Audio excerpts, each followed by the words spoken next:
Hey team, Richard Tubb. We're in Berlin, Germany for the big Pax8 Beyond EMEA event, and I'm joined today by an old friend of mine who's been in the channel for a long time, very well known to people, Charles of Rewst. How you doing? Good to see you. Great to see you too, this side of the pond as well. Now, Rewst, first of all, you've got the amazing branding, and we'll talk about that in a minute, but for people who don't know who Rewst are, tell us, what do you do for MSPs? Rewst is an automation platform that's built specifically for MSPs. So we things like the integrations that we do, with all the vendors and the tools that they use, as well as things like multi-tenancy. Okay, yeah. Tell us a little bit more about how MSPs are using Rewst then. Where are they saving time or money? So a big thing they always start out with onboarding and offboarding, and it's not just about saving time and money, it's also making sure that their customer experience is pretty much flawless. Okay. As we all know, when we onboarded somewhere, they either forget to give you a tool, forget to add you to a group, and so those are some of the big things. Even things like billing reconciliations are big time savings, making sure that they're actually charging for what they're paying for. Yeah. And what does the product look like in practice? Is it like a dashboard? Is it what?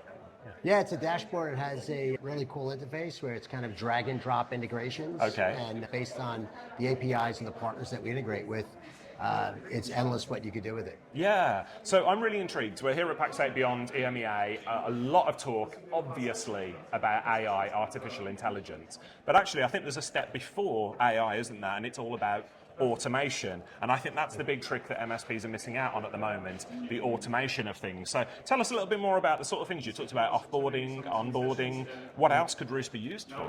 It's crazy because when I came on board, I couldn't believe it. It's almost limitless. Yeah. So some of the things that we see people doing, even going into their phone system and transcribing all their calls from the support team. It's first they start with really focusing on their stuff and their stack. How do they automate the MSP themselves? And then we've seen them move on to actually automation as a service. Got it. So starting automation for the partners. So it goes from being, like you said, it's time savings, it's saving money, but then it becomes a revenue producer as well. Interesting. The other thing that's pretty cool about when you're building automations for your actual customers is the stickiness of that relationship. Right. You know, you build them something that they can't live without.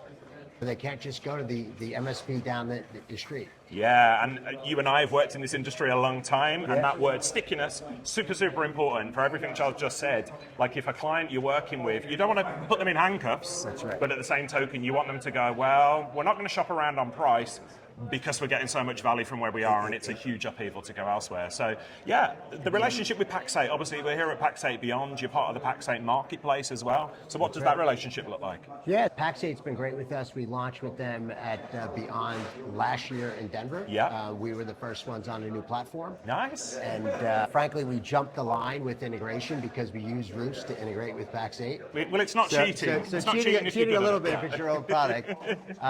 So it's been really good. You know, so for us, especially as a small company growing, it allows us to really reach out. So as you and I both see here, there's people from all over Europe here. Yeah, and the world. And the world. Australia, New Zealand. So be able to connect with people like that, and then be able to go back and just look at their Pax8 portal and see, oh, let's go to the marketplace and I can buy Rewst. It's been great. I love it. And I'm going to give a final shout out to Rewst here, and specifically to yourself. Some of you watching these videos might know that I lost my luggage on the way here. So I'm dressed in my own clothes today, but yesterday wasn't the case. And so I don't know if we can get a close-up on that, on the brilliant Rewst branding there. I'm wearing the Rewst socks. They look awesome. What a cool brand. So thank you, Charles, and thank you, Rewst. Appreciate you, mate.